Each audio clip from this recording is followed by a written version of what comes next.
ഈശോയിൽ ഏറ്റവും അനുഗ്രഹീതരായവരെ, ഈ പ്രഭാതത്തിൽ ദൈവത്തിൻ്റെ ജീവനുള്ള ആ നല്ല വചനം പ്രാർത്ഥനയോടെ പ്രതീക്ഷയോടെ ഇരിക്കുന്ന നിങ്ങളിലേക്ക്, നിങ്ങളുടെ ഭവനങ്ങളിലേക്ക് എത്തിക്കുവാൻ സാധിക്കുന്ന ആ വലിയ നിയോഗത്തെ ഓർത്ത് ആദ്യമേ ദൈവത്തിന് നമുക്ക് നന്ദി പറയാം.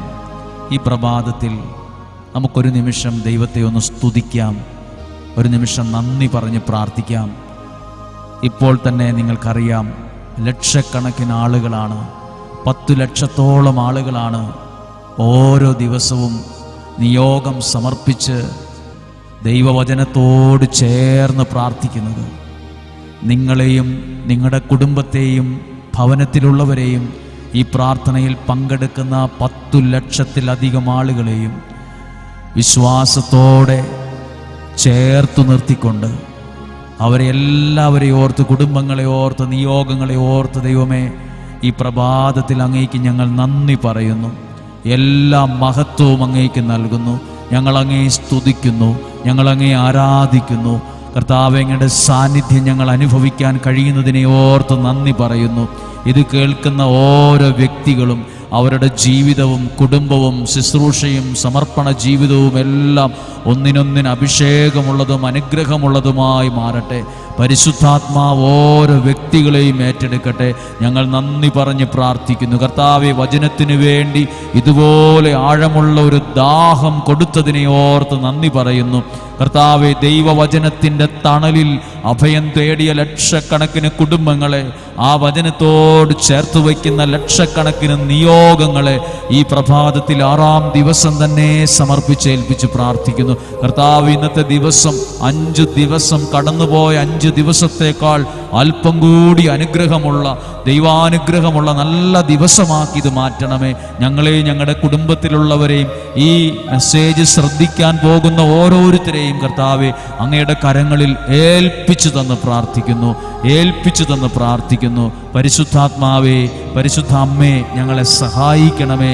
ഞങ്ങൾക്ക് വേണ്ടി അമ്മയുടെ മാധ്യസ്ഥം എന്നും എപ്പോഴും കൂടെ ഉണ്ടായിരിക്കണമേ എന്ന് പ്രാർത്ഥിക്കുന്നു. പ്രിയപ്പെട്ടവരെ, 6-ാം ദിവസമാണ്. ലക്ഷക്കണക്കിന് ആളുകൾ ഈ സമയം ഒരുമിച്ച് കൂടി ഓരോ ദിവസവും പ്രാർത്ഥിച്ചു കൊണ്ടിരിക്കുകയാണ്. ഈ 6-ാം ദിവസം ആ നിയോഗ പ്രാർത്ഥന, നിങ്ങളുടെ ആ 3 നിയോഗങ്ങൾ പ്രാർത്ഥനാമുറിയിലോ നിങ്ങളുടെ പ്രാർത്ഥിക്കാൻ നിങ്ങളായിരിക്കുന്ന സ്ഥലത്തോ ഉണ്ടാവുമല്ലോ.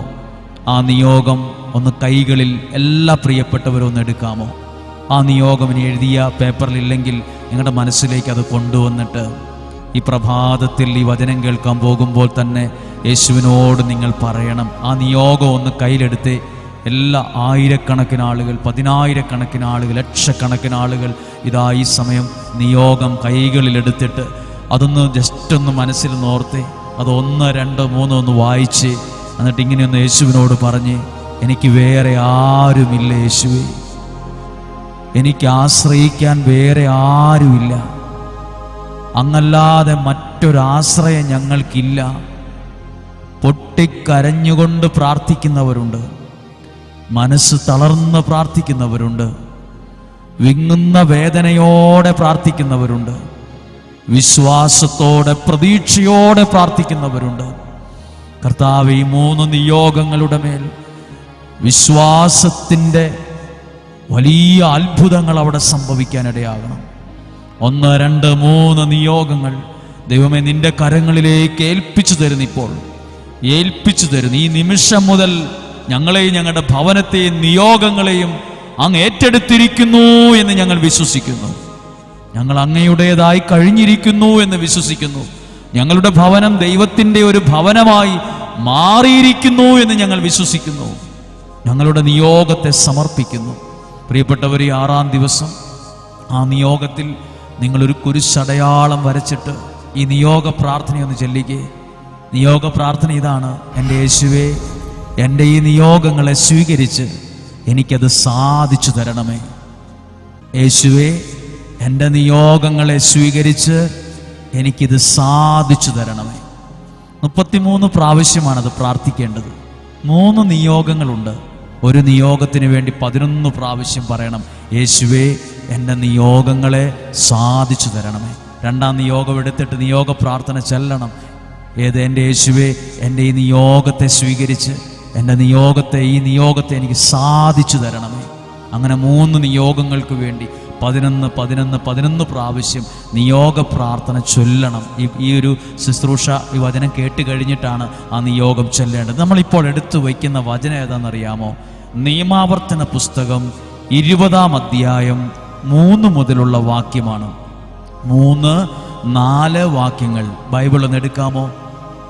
ഫോണിലെ ബൈബിളല്ല, എഴുതിയ ദൈവത്തിൻ്റെ വചനം, റിട്ടൺ വേർഡ് ഓഫ് ഗോഡ് ഒന്ന് എടുത്ത്, എഴുതപ്പെട്ട ദൈവത്തിൻ്റെ വചനം എടുത്ത്, ആ നിയോഗം എഴുതിയ പേപ്പർ, നിങ്ങളുടെ പ്രാർത്ഥനകൾ അടങ്ങിയ പേപ്പർ ആ ബൈബിളിൻ്റെ ആ താളിലൊന്ന് വെച്ച്, നിയമാവർത്തന പുസ്തകം 20-ാം അധ്യായത്തോട് ഇന്ന് കേൾക്കാൻ പോകുന്ന ആ വചനത്തോട് ചേർത്ത് വെച്ച്, നിങ്ങളെ ദൈവത്തിനറിയാം, നിങ്ങളുടെ നിയോഗം എന്നാണെന്ന് യേശുവിനറിയാം, നിങ്ങളെ വിഷമിപ്പിക്കുന്ന സങ്കടം ഏതാണെന്ന് യേശുവിന് അറിയാം. ആ അറിയുന്ന ദൈവത്തിൻ്റെ കരങ്ങളിൽ നമ്മുടെ മനസ്സും ഹൃദയവും സമർപ്പിച്ച് പ്രാർത്ഥിക്കുകയാണ്. നിയമാവർത്തനം 20-ാം അധ്യായം 3-ാമത്തെ വാക്യം ഇങ്ങനെയാണ്: അവൻ ഇപ്രകാരം പറയട്ടെ, ഇസ്രായേലേ കേൾക്കുക, ഇസ്രായേലേ കേൾക്കുക, ശത്രുക്കൾക്കെതിരായി നിങ്ങൾ യുദ്ധത്തിനിറങ്ങുകയാണ്. ദുർബല ഹൃദയരാകരുത്. അവരുടെ മുമ്പിൽ ഭയപ്പെടുകയോ പരിഭ്രമിക്കുകയോ അരുത്. 4-ാമത്തെ വാക്യം: നിങ്ങളുടെ ദൈവമായ കർത്താവാണ് നിങ്ങളുടെ കൂടെ വന്ന് ശത്രുക്കൾക്കെതിരെ യുദ്ധം ചെയ്ത് വിജയം നേടിത്തരുന്നത്.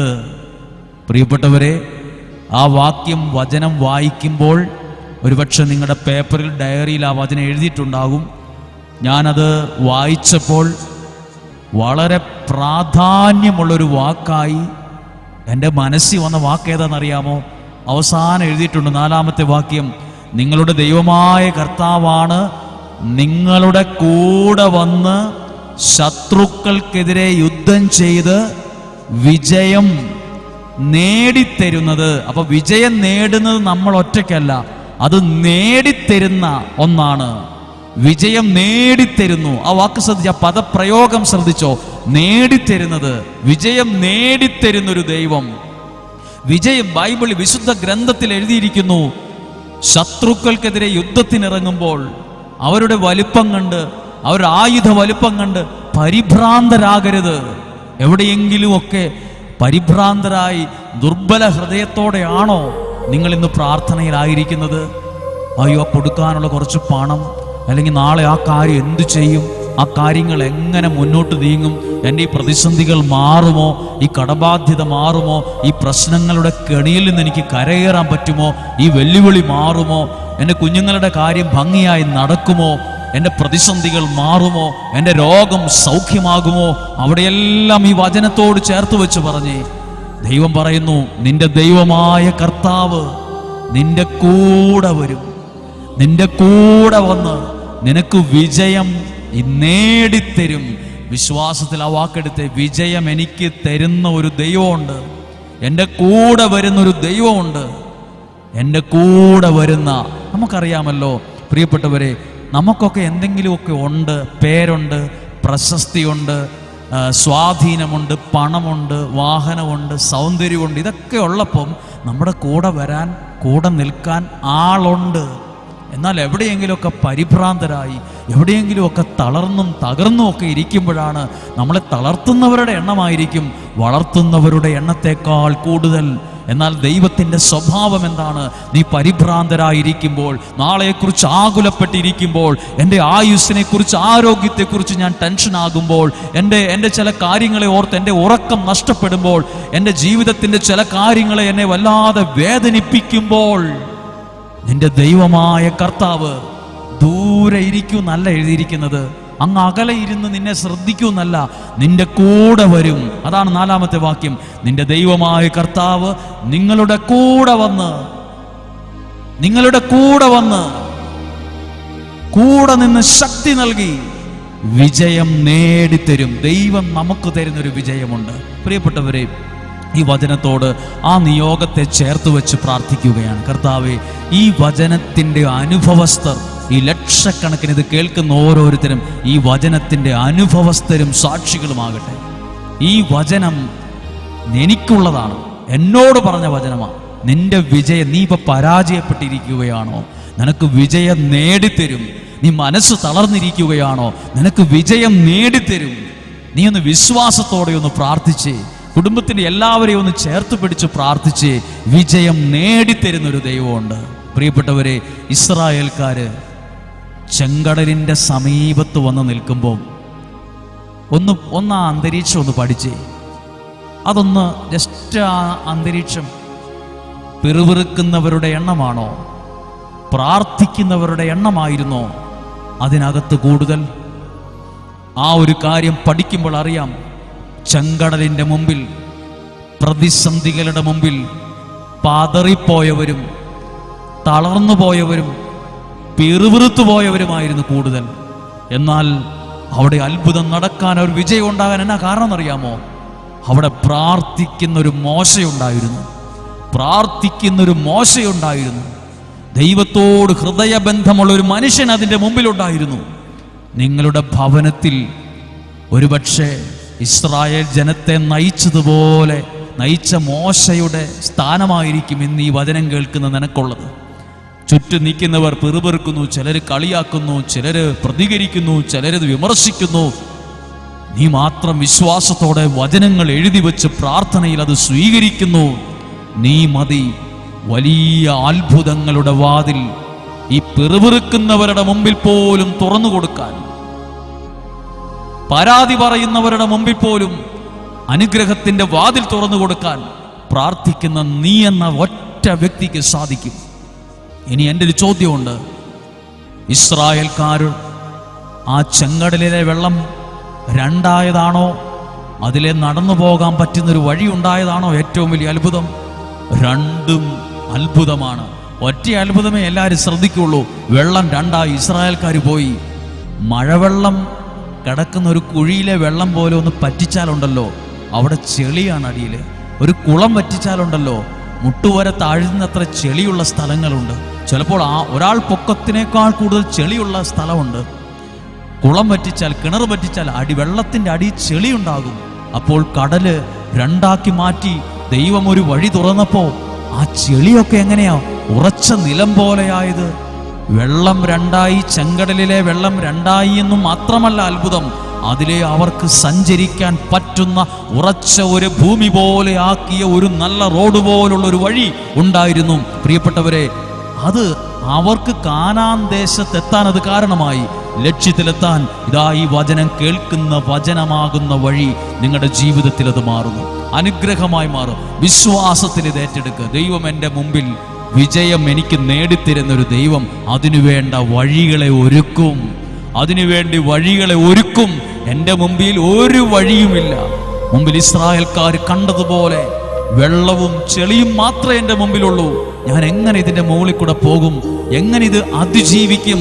പക്ഷെ ദൈവത്തിനറിയാം അതിനെ രണ്ടാക്കാനും അതിലെ ഉറച്ച ഭൂമിയുടെ മുകളിൽ കൂടി നടക്കുന്നത് പോലെ നിന്നെ നടത്തുവാനും നിന്നെ ലക്ഷ്യസ്ഥാനത്ത് സുരക്ഷിതമായി വിജയമായി എത്തിക്കാനും ദൈവത്തിന് സാധിക്കും.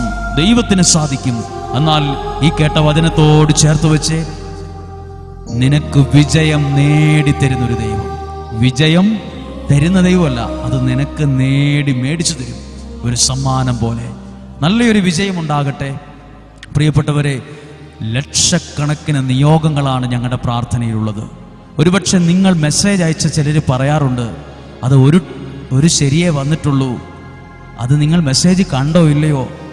അത് ഞങ്ങൾ കണ്ടാലും കണ്ടില്ലേലും നിങ്ങൾ മനസ്സ് വേദനിച്ച് അയച്ചൊരു മെസ്സേജ് അല്ലേ? ഞങ്ങളുടെ സംവിധാനത്തിൻ്റെ പരിമിതികൾ കൊണ്ട് അതെല്ലാം കാണാനും വായിക്കാനും സാധിച്ചിട്ടില്ല, സത്യമാണ്. പക്ഷേ നിങ്ങളത് ഹൃദയത്തിൽ തൊട്ട വാക്കുകൾ അയച്ചപ്പോൾ മുതൽ അത് കണ്ട ഒരു ദൈവമുണ്ട്, അത് മനസ്സിലാക്കുന്ന ഒരു ദൈവമുണ്ട്. ബൈബിളിൽ ഒരു വാക്യമുണ്ട്, ഞാൻ എൻ്റെ അവസ്ഥ എൻ്റെ ദൈവത്തോട് പറഞ്ഞപ്പോൾ അവിടുന്ന് എനിക്ക് ഉത്തരമരുളി. പ്രിയപ്പെട്ടവരെ, ഞങ്ങളുടെ കയ്യിലുള്ള ഫോണിനും ഞങ്ങൾ ഉപയോഗിക്കുന്ന ഫോണിനൊക്കെ ലിമിറ്റഡ് കപ്പാസിറ്റിയേ ഉള്ളൂ. അതുകൊണ്ട് ലക്ഷക്കണക്കിന് മെസ്സേജ് വരും. ഫോണൊക്കെ ഹാങ് ആയതുകൊണ്ടാണ് ഈ മെസ്സേജ് റിപ്ലൈ തരാത്തതും പലതും കാണാതെ പോയതും ഒക്കെ. ഫോൺ സ്റ്റക്കായ സമയങ്ങളും അത് ഹാങ് ആയ സമയങ്ങളും ഒത്തിരി ഉണ്ടായി. ഒത്തിരി പ്രാക്ടിക്കൽ ബുദ്ധിമുട്ട്. അതുകൊണ്ടാണ്. നിങ്ങളത് മനസ്സിലാക്കുമെന്ന് കരുതുന്നു. സാരമില്ല, നിങ്ങളുടെ നിയോഗം നിങ്ങളുടെ പ്രാർത്ഥനാ മുറിയിലുണ്ടല്ലോ, നിങ്ങളുടെ മനസ്സിലെങ്കിലും അതുണ്ടല്ലോ. ഇനി അതിന്മേലൊന്ന് പ്രാർത്ഥിക്കാൻ പോവുകയാണ്. നിങ്ങൾ ഇന്ന് പ്രാർത്ഥിക്കുമ്പോൾ ഇന്ന് കേട്ട ഈ വചനം പലപ്പോഴും ആവർത്തിക്കണം.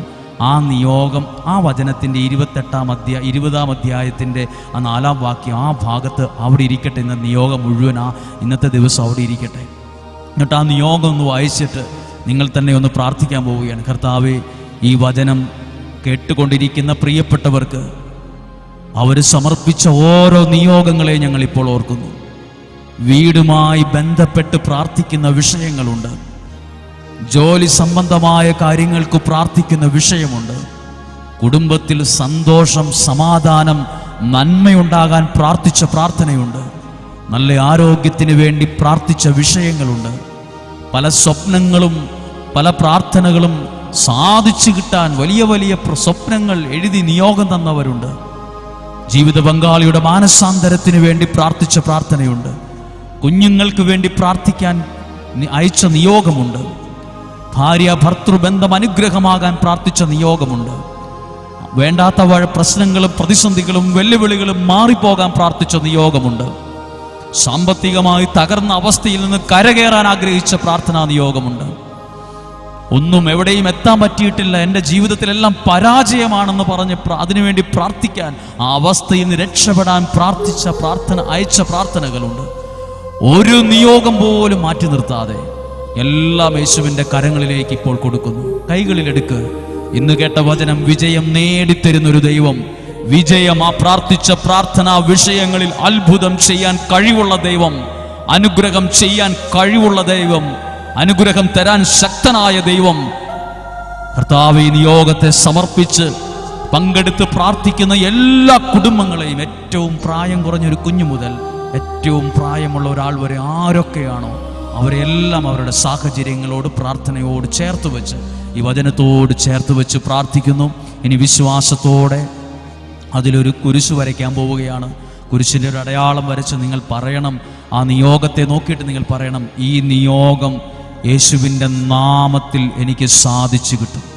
യേശുവിൻ്റെ നാമത്തിൽ ഈ നിയോഗത്തിൻ്റെ മേൽ അത്ഭുതം നടക്കും. ഞാൻ പറഞ്ഞാൽ പോരാ, നിങ്ങൾ തന്നെ ഒന്ന് പറഞ്ഞ്, യേശുവിൻ്റെ നാമത്തിൽ എൻ്റെ കുടുംബം അനുഗ്രഹിക്കപ്പെടും. ഇന്ന് കേട്ട വചനത്തിൻ്റെ ശക്തിയിൽ എൻ്റെ പ്രാർത്ഥന ദൈവം സാധിച്ചു തരും. ഉറപ്പായും അങ്ങനെ ഒന്ന് പ്രാർത്ഥിച്ച് ദൈവമേ, ഇപ്പോൾ പ്രാർത്ഥിക്കുന്ന ഈ ലക്ഷക്കണക്കിന് നിയോഗത്തിൻ്റെ മേൽ വിശ്വാസത്തിൻ്റെ കുരിശടയാളം വരച്ച് ദൈവമേ, നിന്റെ കരങ്ങളിലേക്ക് ആ ജീവിതങ്ങളെയും നിയോഗങ്ങളെയും ഞങ്ങൾ ഏൽപ്പിക്കുന്നു. അങ്ങ് ആശീർവദിക്കണമേ, അനുഗ്രഹിക്കണം. അങ്ങയുടെ കരങ്ങളിൽ അതെത്തിയെന്നും അതിപ്പോൾ തന്നെ അത്ഭുതമായി മാറുമെന്നും ഞങ്ങളത് വിശ്വസിക്കുന്നു. അത് സംഭവിക്കട്ടെ, സാക്ഷ്യമായി മാറട്ടെ. ഈ വചനത്തിൻ്റെ അനുഭവസ്ഥർ ഉണ്ടാകട്ടെ. എല്ലാ കാര്യങ്ങൾക്കും വേണ്ടി പ്രാർത്ഥിക്കുന്നു. ദൈവം അനുഗ്രഹിക്കട്ടെ. സാധിക്കുന്ന എല്ലാവർക്കും അയച്ചു കൊടുക്കുക. എല്ലാവരും ഈ വചനത്തിൻ്റെ ശക്തിയിൽ ബലപ്പെടട്ടെ, അനുഗ്രഹം പ്രാപിക്കട്ടെ. നിങ്ങളെല്ലാവരും സന്തോഷത്തോടെ ഇരിക്കുന്നു എന്ന് ഞങ്ങൾ വിശ്വസിക്കുന്നു. എല്ലാവരും ഇത് ഷെയർ ചെയ്യുന്നുണ്ട്. ലക്ഷക്കണക്കിന് ആളുകളിലേക്ക് ഇത് ഷെയർ ചെയ്യപ്പെടുന്നു. ഷെയർ ചെയ്യുന്നത് പോലും ഒരു നിയോഗത്തോടെ ആയിരിക്കട്ടെ.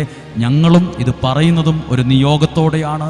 ഇത് പ്രാർത്ഥിക്കുമ്പോൾ ദൈവപദ്ധതിയുടെ ഭാഗമായി ഞാനും നിങ്ങളും മാറുന്നു. ഒരു കുടക്കീഴിൽ ലക്ഷക്കണക്കിന് ആളുകൾ ഒരുമിച്ച് പ്രാർത്ഥിക്കുന്ന സമയം. നിയോഗ പ്രാർത്ഥന മറക്കരുത്.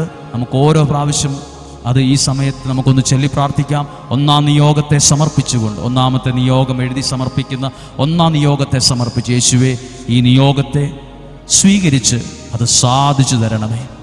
രണ്ടാം നിയോഗത്തെ സമർപ്പിച്ച്, യേശുവേ, ഈ കുടുംബത്തിൻ്റെ വ്യക്തിയുടെ ഈ രണ്ടാമത്തെ നിയോഗത്തെ സ്വീകരിച്ച് അത് സാധിച്ചു തരണമേ. മൂന്നാമത്തെ നിയോഗം, യേശുവേ, ഈ നിയോഗത്തെ സ്വീകരിച്ച് ആ നിയോഗം ഞങ്ങൾക്ക് സാധിച്ചു തരണമേ. യേശുവിൻ്റെ നാമത്തിൽ ഇന്ന് കേട്ട വചനത്തിൻ്റെ ശക്തിയിൽ, പരിശുദ്ധ അമ്മയുടെ മാധ്യസ്ഥതയിൽ വലിയ അത്ഭുതങ്ങൾ സംഭവിക്കട്ടെ. ഓരോ നിയോഗത്തിന് വേണ്ടിയും നിങ്ങളും ഈ വചനവും ഈ നിയോഗ പ്രാർത്ഥനയും ഒരു ചൊല്ലി പ്രാർത്ഥിക്കണം. 33 പ്രാവശ്യം 31 ദിവസം നിയോഗ പ്രാർത്ഥന ചൊല്ലി പ്രാർത്ഥിക്കുക.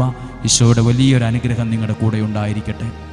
നമ്മുടെ കർത്താവായ യേശു ക്രിസ്തുവിൻ്റെ കൃപയും പിതാവായ ദൈവത്തിൻ്റെ സ്നേഹവും പരിശുദ്ധാത്മാവിൻ്റെ സഹവാസവും ദൈവവചനത്തിലൂടെ അനുഗ്രഹവും നിങ്ങളുടെ ജീവിതത്തിൽ, കുടുംബത്തിൽ, വ്യക്തി ജീവിതത്തിൽ ഉണ്ടാകട്ടെ. ദീർഘായുസ്സും നല്ല ആരോഗ്യവും ദൈവം നിങ്ങൾക്ക് നൽകട്ടെ. രോഗങ്ങളിൽ നിന്നും, അപകടത്തിൽ നിന്നും, ദുർമരണത്തിൽ നിന്നും, ആപത്തനർത്ഥങ്ങളിൽ നിന്നും, പരാജയങ്ങളിൽ നിന്നും, നഷ്ടങ്ങളിൽ നിന്നും, തിന്മയുടെ എല്ലാ സ്വാധീനങ്ങളിൽ നിന്നും ദൈവം നിങ്ങളെയും നിങ്ങളുടെ കുടുംബത്തെയും നിങ്ങളുടെ യാത്രകളെയും അധ്വാനങ്ങളെയും നിങ്ങളുടെ എല്ലാ പ്രവർത്തനങ്ങളെയും ദൈവം സൂക്ഷിക്കുകയും സംരക്ഷിക്കുകയും ചെയ്യട്ടെ. ഈശോയുടെ നാമത്തിൽ ഇപ്പോഴും എപ്പോഴും എന്നേക്കും ആമേൻ.